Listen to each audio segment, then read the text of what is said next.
The following program is brought to you by Naleo TV, the people's platform.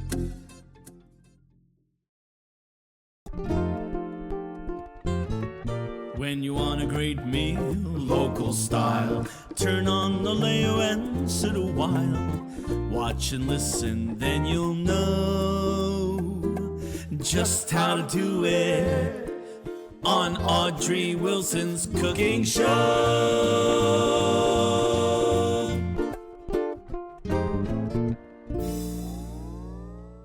Aloha and welcome to the Audrey Wilson Cooking Show.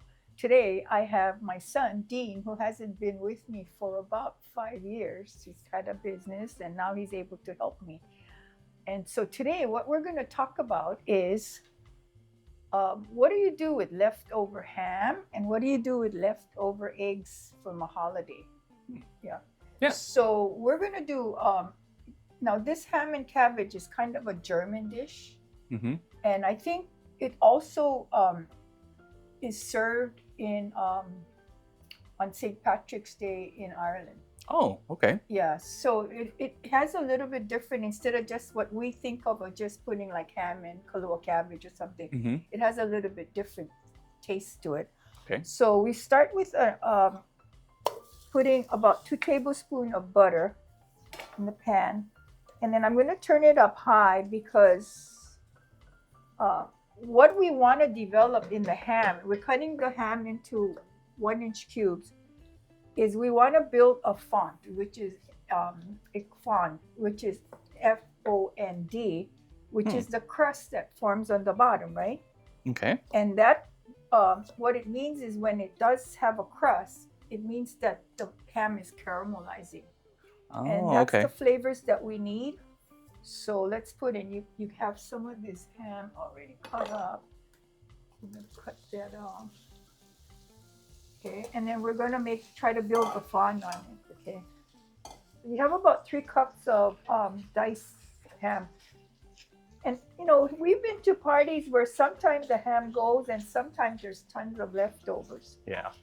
So we need to figure out what are we gonna do with all this leftover ham? And in my opinion, ham does not freeze well. I don't know why, but after you freeze ham, it gets dry. Mm-hmm. You know, like sandpaper dry. So it's best to use up the ham instead of trying to freeze it. The only thing I'll do is the bone. I might freeze that to make soup. Oh, But okay. it just never tastes good. So we're gonna let it cook up so we can build the fond in it. Okay. Let's do that first. And then after we do that, then we're going to put in the onion. But I want to build that little bit of browning first. Okay. We'll build it high. And we'll get this going. I mean, it already smells good. By the way, one of the things I do with ham is I don't like the saltiness of it. This might be a little bit too sweet. But I always debrine it. Mm-hmm. Either with apple juice, apple cider, or if I'm in a real pinch with just some brown sugar water, Oh, okay. just to pull out some of the salt. Oh. And it just tastes, to me, it tastes better when there's not too much salt in the ham. It might be too sweet, but that's okay. Your son said, Grandma, it's a little sweet. So let's see. You can smell all that wonderful flavors. It's not browning too much yet, but the butter should help make the fond. I can see some browning already. But we want to heat the ham up really well. So what we're going to do is get this going, and then we're going to add the one medium onion in it. So you can put that in, that you dice for me. That also good enough. And we want this to get translucent and brown too. And then let this get a little bit translucent. And then you have garlic for me? Right over there. Oh, you have 3 garlic chopped up. Yep. Okay, so I'm gonna let this cook up for a little bit.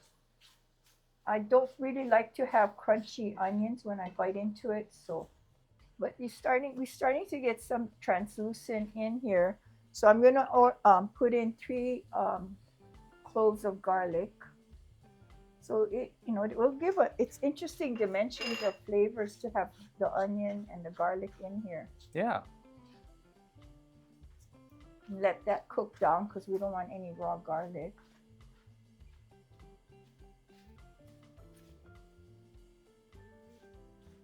Okay. After we do that, then we'll put in. Can we put this in? Yep. Now, if you made Kahlua cabbage, you would add liquid, right? Usually I add a little bit just to get it started, and then the cabbage starts adding the rest of the liquid. Okay. Right now, let me just put this down. Once it goes down, I think you can put more, but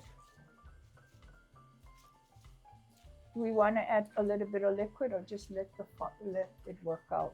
You could let it go out. Okay. We're going to be adding a few more ingredients like the vinegar and. Oh, that's right. So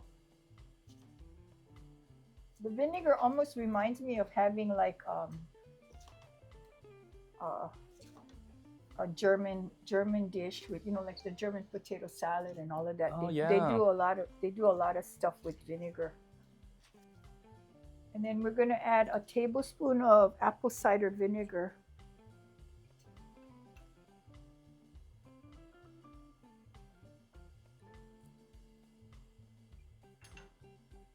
And a teaspoon of salt.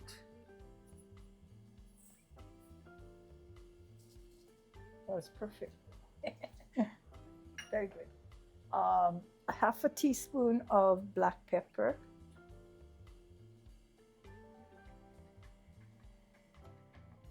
There is thyme, and a teaspoon of thyme, dried thyme.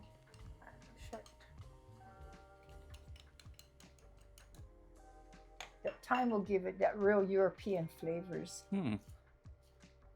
And a half a teaspoon of black pepper.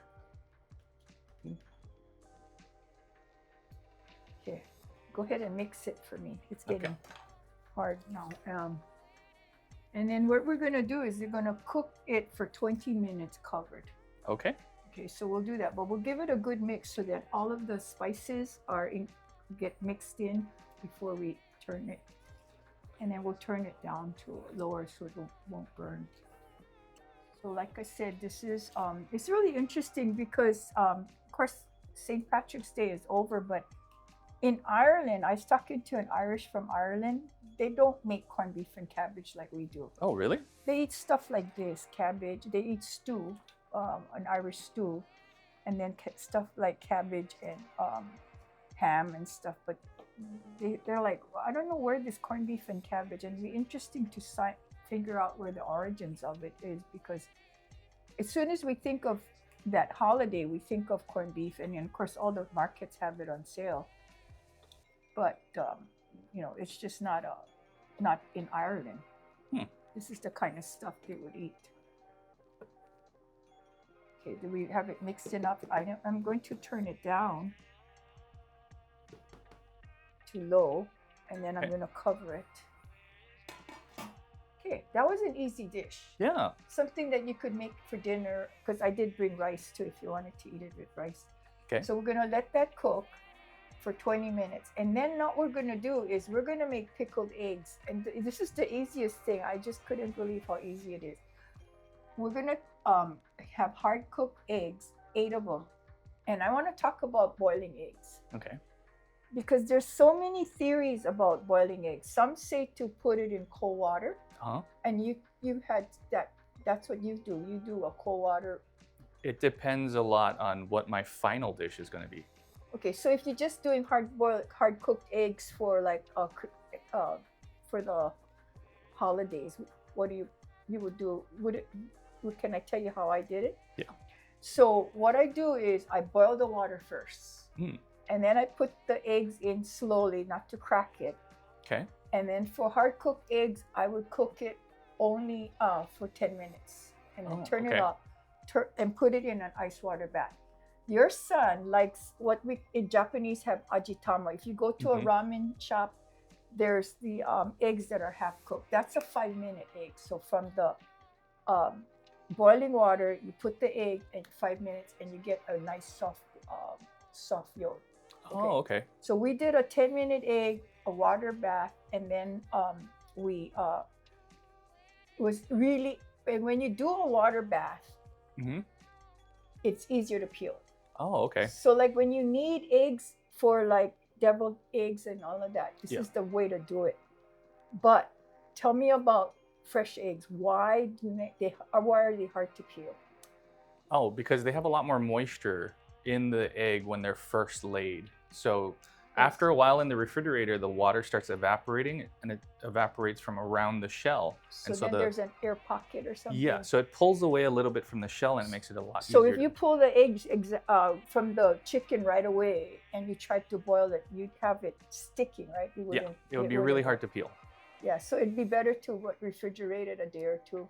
Yeah, at least a day or two, but optimally, if you want to peel the eggs, a week is the least So amount of time. fresh eggs are great for like if you're frying eggs or stuff, but then for boiling, it just doesn't work, right? Yeah, no, it gets stuck really easily. Yeah, and then it's so difficult to peel. So can you get me? So what I did was, I'm just gonna it's so easy.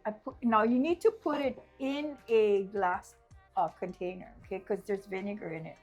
So there's 8 eggs, and there's 1 can, 15-ounce can of sliced beets with the juice, half a cup of vinegar, half a cup of sugar, half a cup of water. I boiled it to just dissolve the sugar. I put a half a teaspoon of ground cinnamon, and then you know how to pull out. You have a spoon to pull out an egg. So it comes out beautifully red with, you want to cut it in half. So you eat that. It's just a beautiful egg. You eat that with beets. You eat that with this. Oh, this goes with that. Yeah, so this okay. goes with that. So we took care of part of the ham that we had extra. Mm-hmm. But now we're going to go to another country. Oh, okay. So let's do that and get ready for that other country. So we'll let this cook. We've made the pickled egg with beets already. And then we'll go to Japan because the tamago sando is a very, very popular thing. People go to Japan to go to 7-Eleven. Did you go to buy sun at 7-Eleven? No. No. That's a big thing, to go to 7-Eleven in Japan and order a tamago sando, which translates to an egg salad sandwich. Oh, okay. So let's work on that one next, okay? Okay. Okay. Okay, now we're going to make the tamago sando, which is very famous in Japan, with the extra eggs that we have from like a holiday. So this one, we're going to cut it one way with my egg cutter, and then cut it another way, because you kind of want the eggs to be kind of rough chopped, right? Oh, okay. For So, the sando. for the sando, you want to make sure you're eating egg, not really mushy. Unlike, which is really interesting in Japan, their potato salad, Yeah. half of it is mashed. Oh. Yeah, it's really weird. And I'm like, no, I want to taste the potato. Well, this is the same thing. So we got eggs here. Okay. And we're going to put, tell me what again? We're going to put 1/4 of a teaspoon of sugar. 1/4 of a teaspoon. Okay. And then 1/4 teaspoon of kosher salt, which is where, I don't know where it is. My kosher salt, I lost it. Do you have the kosher salt? And some pepper. Do you have the kosher salt? Oh, that one was prepped. Okay, but this is really interesting. I want to sidetrack because we need to put Kewpie mayonnaise. That's really an important ingredient. But I went to the store and I found this, and I'm like, okay, it says Kewpie mayonnaise, and there is the Kewpie doll, but it looks different. And then I found the Kewpie doll with the Kewpie mayonnaise, which I'm used to buying, in the package like this. And what is interesting is this is made in America, US, and this is made in Japan.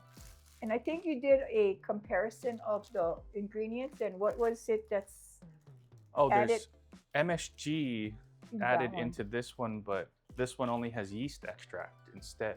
So how would the yeast extract work on that now? The yeast has a lot of glutamic acid, so it does act as the same as MSG, but it's just not the pure MSG. I want to try it. So Okay. let's do it. Let's do one side, this mayonnaise. Even the color is different. Does this one have more egg yolk? They have the same amount of egg yolk, but the egg yolks in Japan Are so are very orange. different. That's right. Okay, I'm gonna try that. Yuck.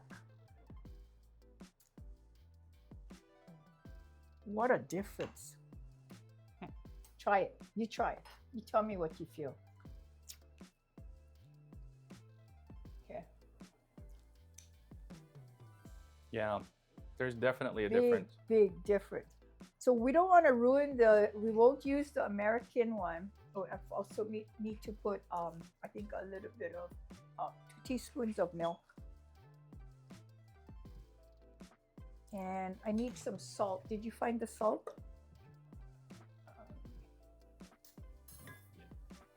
And we're going to put, let me see, 2 tablespoons of QP mayonnaise. I needed a teaspoon of salt. That is amazing, what a difference in flavor, and still come under the same label. Mm-hmm. So this is 1 tablespoon, just 2 tablespoons about. Oops. That. So sometimes you want to get the real thing, right? Wait, I think I need a little bit more. I want to make it a little bit more creamy. I was wondering what the milk would do to it. I thought it would make it too watery, but it didn't. Okay, so we're gonna make some tamago sandos with that.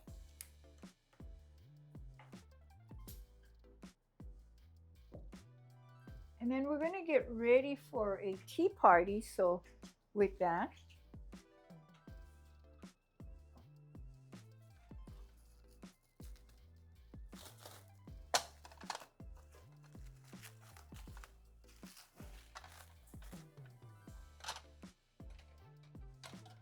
Some sandwiches and put it in here.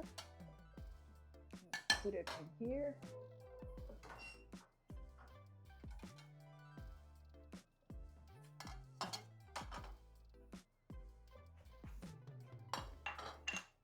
What's this?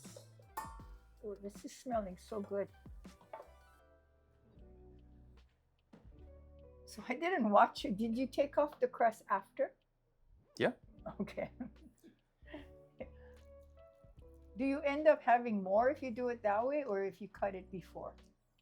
Well, I mean, you end up with a lot less product, but yeah, it is a nicer presentation without the crust. yeah. Because you're making nice sandwiches like that. And you want to tell them the story about what your mother told you when you were young? When I was younger, my mother used to tell us we had to eat the crust because all of the fiber and the vitamins were in the crust. And you believe me. For many, many years, I believed you that all the fiber and the vitamins were in the crust. And I would not take the crust off because I thought, what a wasteful. So Yeah. I told you that. Yes. I'm glad you believed me. I'm glad you believed your mother. Yep. I thought, oh, I'm not going to get all my vitamins if I don't eat the crust. That's right.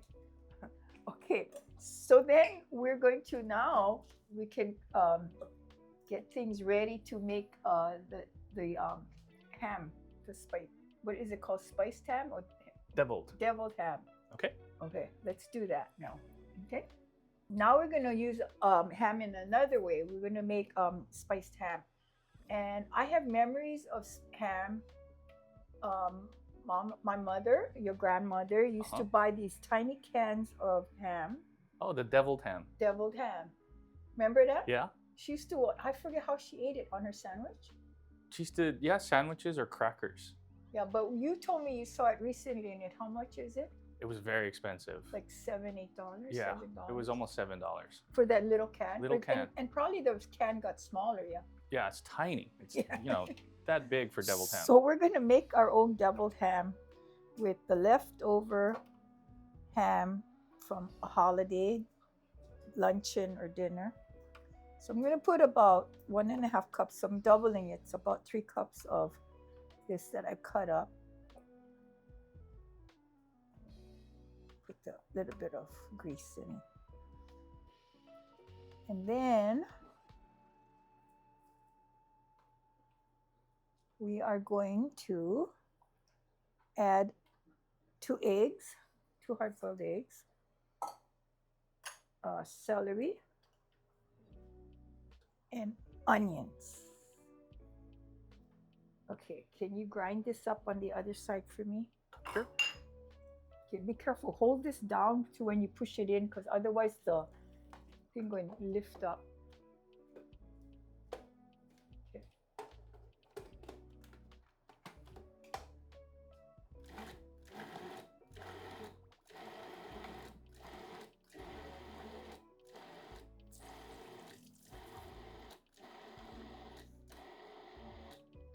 Okay, that's good, I think. Okay, I'm going to put together in this bowl 3/4 cup of mayonnaise. I'm eyeballing it right now.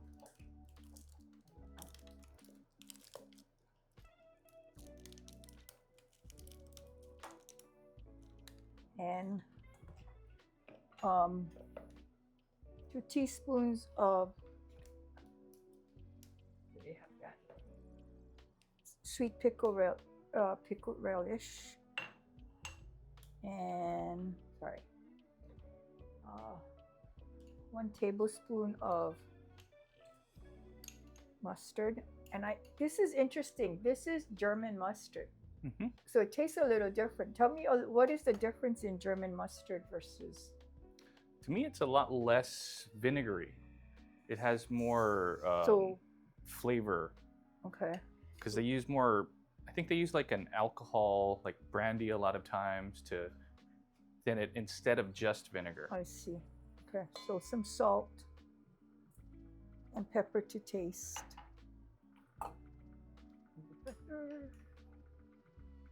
This is the salt. Sugar. Sugar. Do I need sugar in this? Nope. No, I don't. Okay, so mix this together. Can we, is that a lot for this, or do we need to add more? I think you should be able to. Okay, mix it.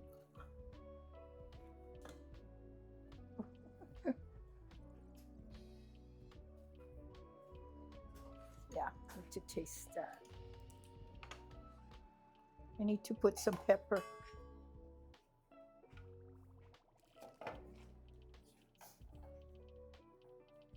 Oops.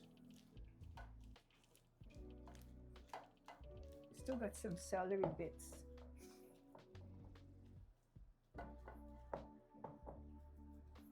Do you need no more mayo, or does that look good? I think we're good. It's stuck at the bottom.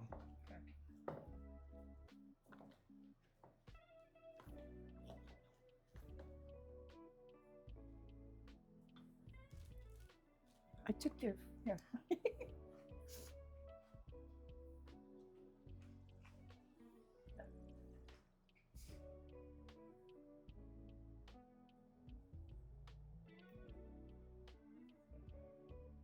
So we actually made pretty, a lot of different things to get rid of all these leftovers from a party. Mm-hmm. And we did a pretty good job of just having a variety of stuff. I'm gonna make you eat all the crust for your vitamins. Save it. So you would have a nice tea party, high tea. Be able to serve this. Oops, sorry. And with that, you would have crackers to serve with the ham spread, And then we will have, we need to take the pickled eggs out and put it in a bowl or something and cut it in half. Okay. So we get that ready. Get you a bowl. Let's see, no, not a bowl there.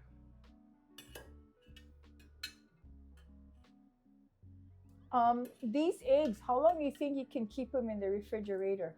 I know they keep them in for a long time, yeah. Up to a year. And the eggs won't go bad because of the vinegar? Yep. Oh, it's hard to imagine eating a year-old egg. You know, for me to sit. It tastes better the longer it ferments. Yeah, because I noticed the texture of the outside of the egg has changed because of the vinegar. Mm-hmm. And you're not going to put beets inside?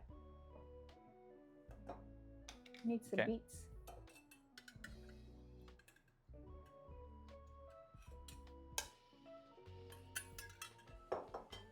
And you have these eggs.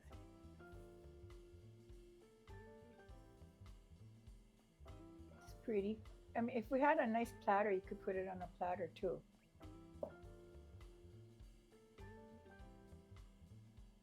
And then maybe we could arrange the beets on the side or something. Sure.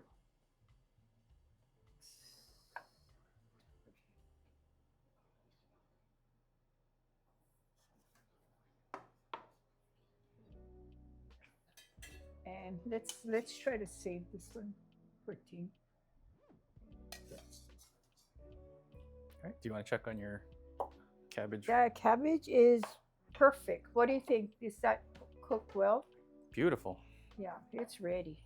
And I even brought some rice to eat with that because I think this would go with all the juices would go really well with rice. So we got this. It's beautiful. So we have a lot of things to eat with just 2 leftovers, eggs and ham. Yeah, it's great. Yeah, so we'll enjoy this and let's do a tasting of this, okay? All right. Right. We're ready to try what we've made with all of our leftovers. Okay, this is the deviled ham sandwich. It will make me remember my mom. Remember? Yeah, that's deviled ham. Mm-hmm. And tamago sando, Okay. straight out of Japan. Mm. There's something that you have to use the Kewpie mayonnaise for this, yeah. Yeah, it definitely tastes a lot different than a normal egg salad when you it use a does. Kewpie. Okay, and I'm just gonna grab this deviled, the pickled eggs and beets. Okay. And that goes with the cabbage and ham? That goes with this, yeah. Okay. You probably don't eat rice with it, but this is Hawaii, so we'll eat rice with it. No, it matches. It does, yeah. Yeah. Good. Mm. Mm. So, that was really good. Thank you Yeah. for being on the show with me. Yeah.